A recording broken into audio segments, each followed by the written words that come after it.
Hello everybody and welcome back to Louisiana Homestead. I have a few little chores I need to do today.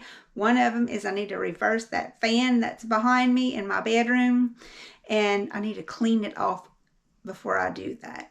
Actually, I turned it on to switch it and then some dust started falling off of it and I realized, okay, I need to clean it. So I stopped it and I went and got my tool and I'm about to clean it off. This is the tool I'm going to be using. It's got some little fluffies on it, and the blade fits in between here.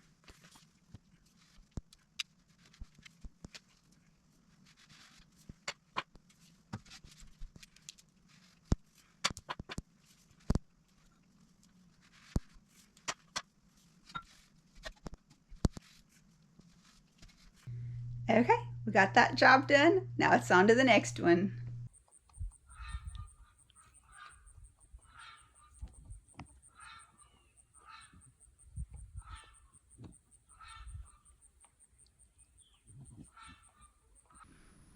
Once I cleaned that fan, I went on ahead and cleaned my other two fans also. And of course, after that, I had to vacuum because of the dust on the floor.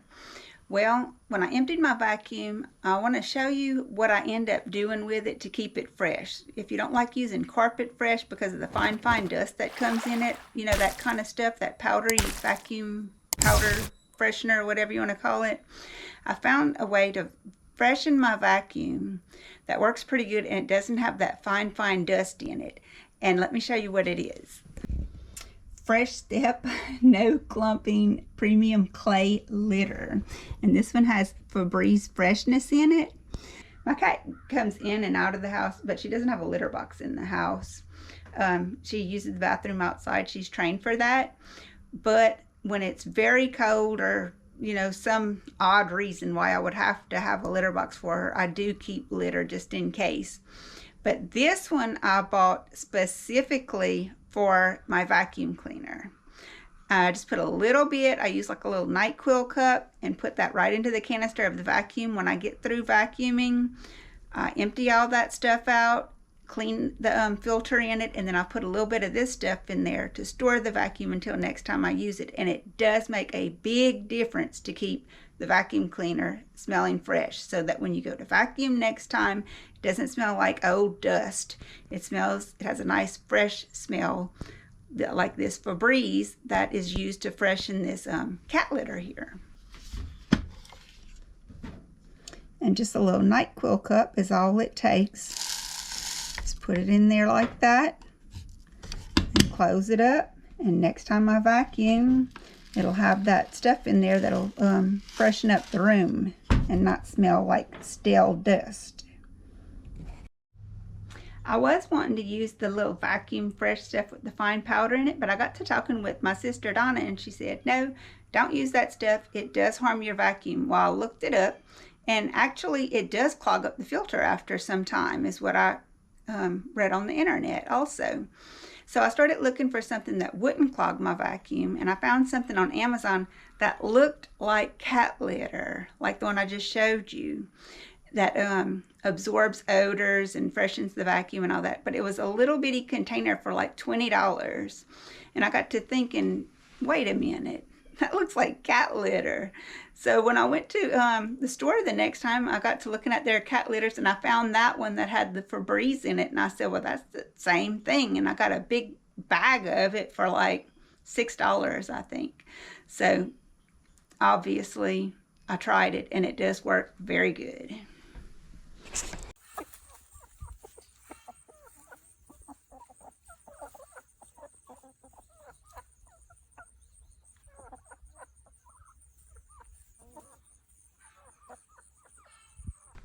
Another thing I did after I vacuumed was I had to take my cowhide rug up and go outside and shake it out. And I just wanted to share with y'all how easy it is to have a cowhide rug.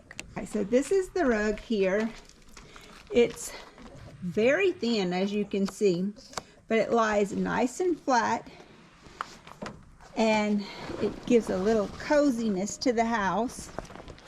It's so easy to clean, super low maintenance on these rugs, y'all. You just take them outside. They're very lightweight. Take them outside, give them a good shake. Bring it back in and throw it back on the floor. It's nothing to it. They're not expensive. They're kind of expensive, but they're not terribly expensive. They're not like $300 expensive. You can get a nice size one like that for around $100 or under. That's not bad at all. And it's going to last forever. It's super durable. It can take a whole lot of abuse. And on a farm that's saying a lot, you know, there's a lot of dirt here.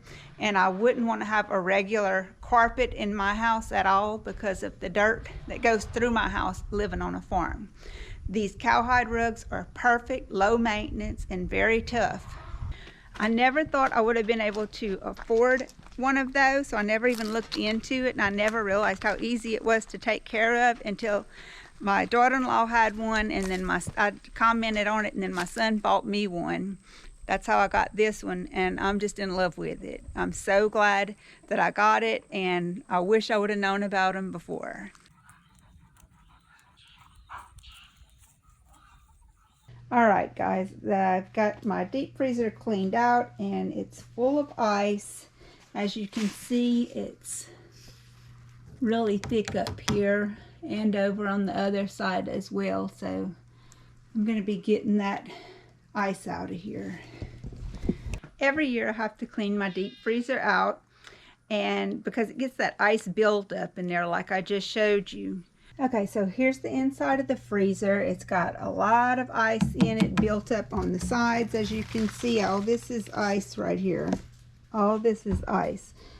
All of this needs to come off.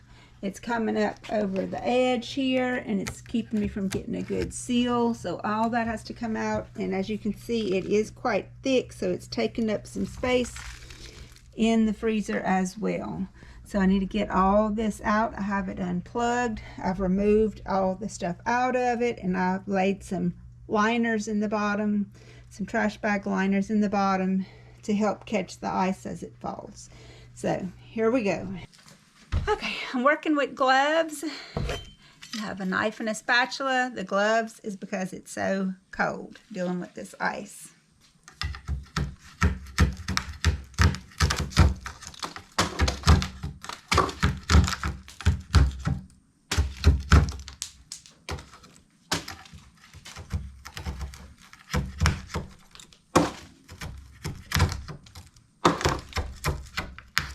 Be careful to not damage my freezer also. And it takes up room. That ice in the freezer really does take up a lot of space. So I like to go through it, and another reason I like to go through it is to see what is in there, because things get shuffled down to the bottom and forgotten about. And I took everything out, and I did find a few things that I had forgotten that I had. Like I had some biscuits in there, I had some smoked meat, and some just different things that I found that had went to the bottom, smaller things. So anyway, that's what I'm taking care of next, and it's time to start getting the ice out.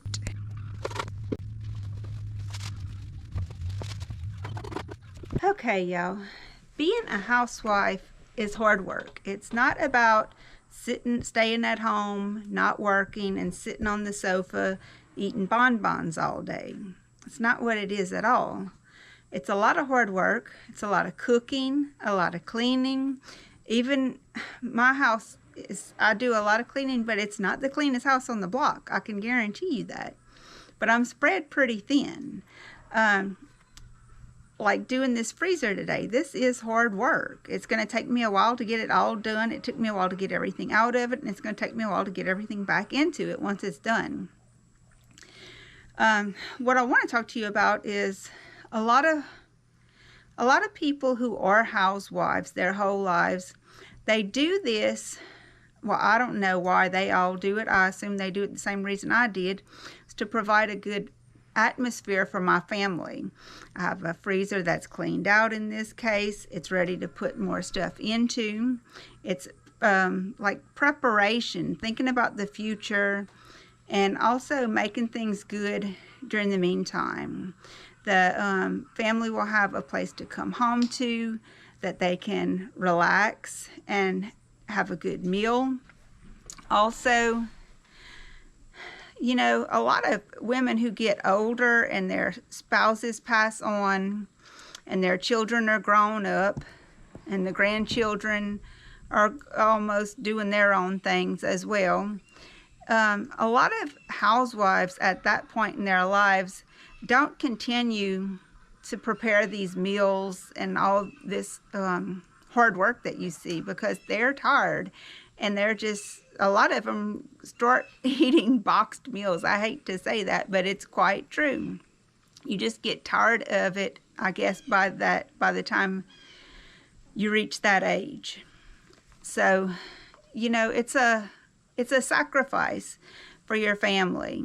You put off the things that you would rather be doing in some cases. A lot of times I enjoy my work though.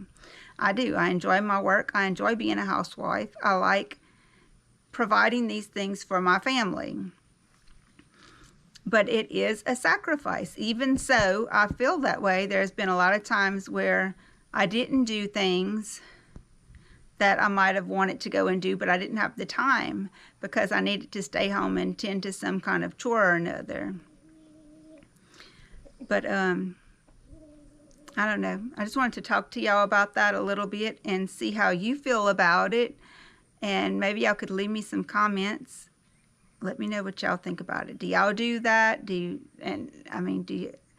have children that you've raised that are now carrying that on for their families? I was just wondering about that while I'm letting some of this ice melt, because I figure if I let it melt a little bit more, maybe it'll be easier to get the last little bit out of there. Well, I guess break time's over.